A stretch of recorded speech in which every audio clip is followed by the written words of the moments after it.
There is a line in John Milton's famous poetic work, Paradise Lost, which sums up the state of being of many sections of the opposition, the academia, and even the media in the country opposing the central government. Better to rule in hell rather than serve in heaven.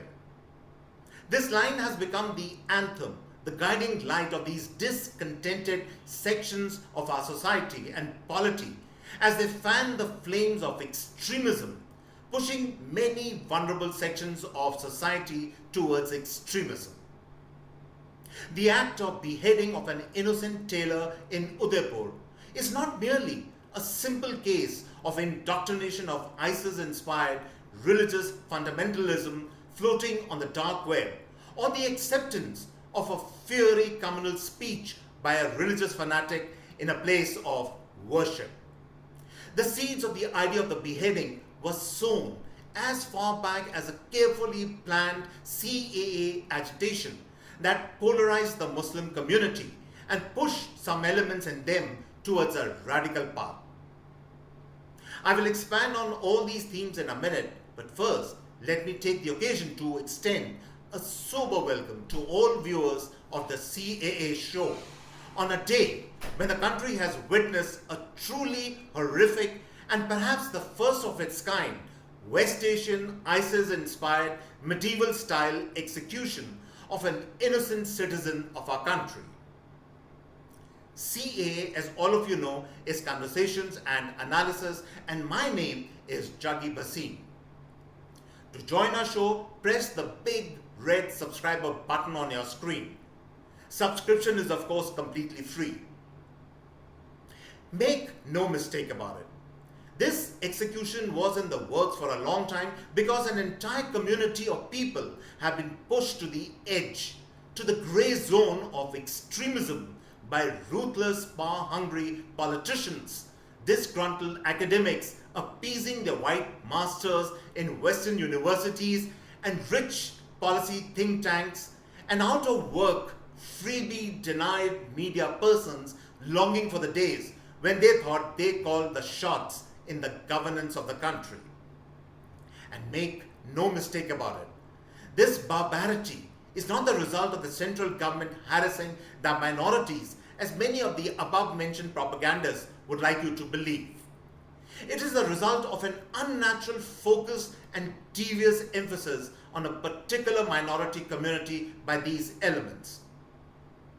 Let us start with the Congress party and what the mother-son duo of Sonia Gandhi and Rahul Gandhi have been up to. After a succession of defeats at the hustings and the rejection of the Congress party in state after state, the mother-son duo thought it best to focus on the minority community for electoral gains. The thinking probably was that at least this kind of emphasis would keep them in the electoral game. Honestly, I would have no issues with this approach if they had focused on the right things, that is, on the welfare of the community, the advancement of their educational status and employment opportunities, and guidance to discard medieval practices and join the mainstream. Instead, they focus on the worst aspects and issues that even today bedevil the community. They made religious identity, the practice of medieval practices and customs, as the cause célèbre for the community. They injected a sense of parochialism and separatedness and alienation and anger in the community, especially in their full support of the CAA agitation. They introduced an element of fear in the community by raking up the NRC issue when it was a non-starter issue in the first place. For a party that never tires of proclaiming it is liberal and secular, they ironically left no stone upturned to push the community towards hopelessness, despair, alienation, and in their own words, of becoming and feeling second-class citizens of the country. To give the Muslim community its due, despite these provocations, large sections of the community kept their counsel and did not succumb to extremism. But some did. And we are seeing the results of that in this ISIS-style execution. the mindless agitation over the hijab issue, and the spate of communal rioting in many North Indian states in the country. Remember also, before the sword or a gun can do the damage, it is the idea behind it that does the killing.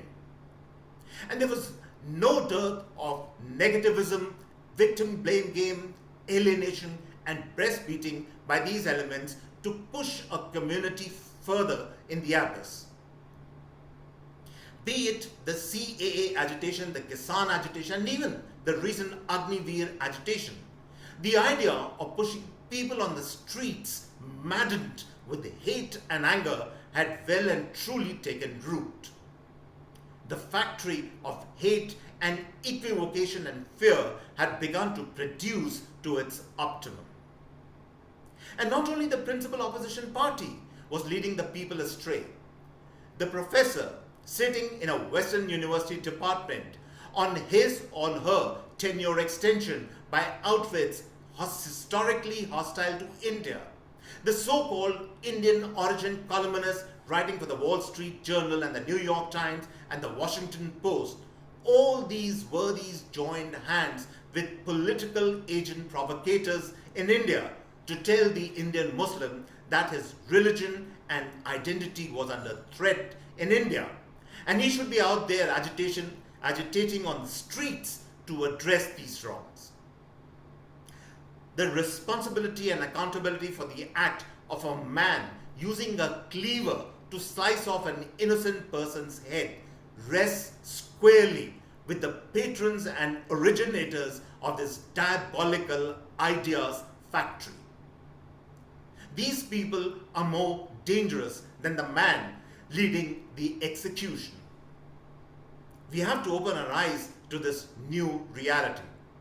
Otherwise, we will miss the wood for the trees. And so on this note, I come to the end of this episode of the CAA show, and I hope you really enjoyed this particular episode. If you like a show, do subscribe to us. And on this note, it's goodbye and cheers from my end.